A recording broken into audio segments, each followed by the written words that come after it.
വയനാട് മാനന്തവാടിയിൽ ഒരു വാഹനാപകടം. ബസ്സുകൾ കൂട്ടിയിടിച്ചു. സ്വകാര്യ ബസ്സുകൾക്ക് പിന്നിൽ KSRTC ബസ്സാണ് ഇടിച്ചത്. നിയന്ത്രണം നഷ്ടപ്പെട്ട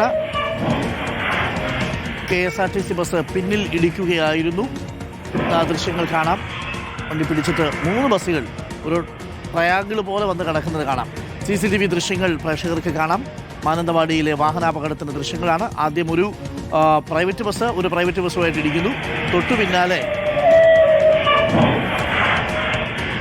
ഒരു KSRTC ബസ് വന്ന് നല്ല സ്പീഡിൽ വന്നു. ബ്രേക്ക് ചെയ്തിട്ട് കിട്ടിയില്ല. അത് അടുത്ത ബസ്സിൽ വന്നിടിക്കുന്നു. ദീപക് മോഹനുണ്ട് കൂടുതൽ വിവരങ്ങളുമായി. ദീപക് മോഹൻ, ആർക്കെങ്കിലും ഗുരുതരമായി പരിക്കുണ്ടോ? നല്ല സ്പീഡിലായിരുന്നു ഈ ബസ്സുകളെല്ലാം വന്നത്. പ്രൈവറ്റ് ബസ്സും KSRTC ബസ്സും മത്സര ഓട്ടമായിരുന്നു എന്ന് തോന്നുന്നു. ബസ് ബ്രേക്ക് ചെയ്തപ്പോൾ കിട്ടിയില്ല. KSRTC ബസ് വന്ന് ബാക്കി 2 ബസ്സുകളെയും ഇടിക്കുന്നു. എല്ലാ ബസ്സുകളും താരതമ്യേന നല്ല വേഗത്തിലായിരുന്നുവെന്ന് തോന്നുന്നു, അല്ലേ? അരുൺകുമാർ, ഏറ്റവും ആശ്വാസകരമായ കാര്യം ആർക്കും പരിക്കില്ല എന്നുള്ളതാണ്. നമുക്ക് ആ ദൃശ്യങ്ങളിൽ കാണാം. ഇത് ഇന്ന് രാവിലെ 9:24 മാനന്തവാടി പായോടിനടുത്ത് നടന്നൊരു വാഹനാപകടമാണ്.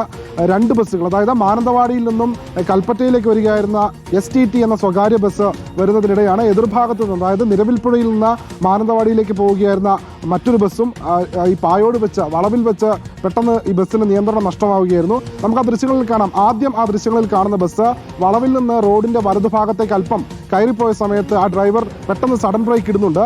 ആ സമയത്താണ് എതിർഭാഗത്തു നിന്ന് വരുന്ന ബസ് ആ വാഹനത്തിൽ ഇടിക്കാതിരിക്കാൻ, അതായത് എതിർദിശയിൽ വരുന്ന മറ്റേ സ്വകാര്യ ബസ്സിൽ ഇടിക്കാതിരിക്കാൻ ഇടതുഭാഗത്തേക്ക് അല്പം കയറ്റി പിടിക്കുന്ന സമയത്താണ് തൊട്ട് പിൻഭാഗത്തായി വരുന്ന KSRTC ബസ് റോഡിൽ അല്പം വേഗതയിൽ തന്നെയാണ്, നമുക്ക് ആ ദൃശ്യങ്ങളിൽ കാണാം. പക്ഷേ ആ ബസ്സിന്റെ ഡ്രൈവർ ബ്രേക്ക് ചവിട്ടിയ സമയത്ത് വാഹനത്തിന് നിയന്ത്രണം നഷ്ടമാകുകയും KSRTC ബസിന്റെ പിൻഭാഗത്തെ ചക്രങ്ങൾ തെന്നി റോഡിലൂടെ കുറുകെ വന്ന ഈ രണ്ട് സ്വകാര്യ ബസ്സിനും പിൻഭാഗത്തേക്ക് ഇടിച്ചത്. ഒരു ബസ്സിന്റെ മുൻഭാഗത്തും മറ്റേ ബസ്സിന്റെ പിൻഭാഗത്തുമായാണ് ഈ KSRTC ബസ് ഇടിച്ചത്. പക്ഷേ പെട്ടെന്ന് തന്നെ ബ്രേക്ക് ഇട്ടതുകൊണ്ട് വലിയ ആഘാതത്തിലുള്ള ഇടി അല്ലാത്തത് കൊണ്ടാണ് വലിയൊരു അപകടം ഒഴിവായത്. ഈ KSRTC ബസ്സിലെ ഡ്രൈവറെയും കണ്ടക്ടറോടും ഒക്കെ നമ്മൾ സംസാരിച്ചിരുന്നു. അവർ പിന്നീട് ആ ബസ് അവിടെ നിന്ന് നീക്കം ചെയ്യാനുള്ള നടപടികൾ ഇപ്പോൾ സ്വീകരിച്ചുകൊണ്ടിരിക്കുകയാണ്. ഏതായാലും ഹൈഡ്രോ പ്ലാനിംഗ് എന്നൊരു പ്രതിഭാസമാണ് ഇത്തരത്തിൽ അപകടമുണ്ടാകാൻ കാരണമെന്നാണ് വിദഗ്ധർ വിലയിരുത്തുന്നത്. കാരണം മഴയുള്ള സമയമാണ്.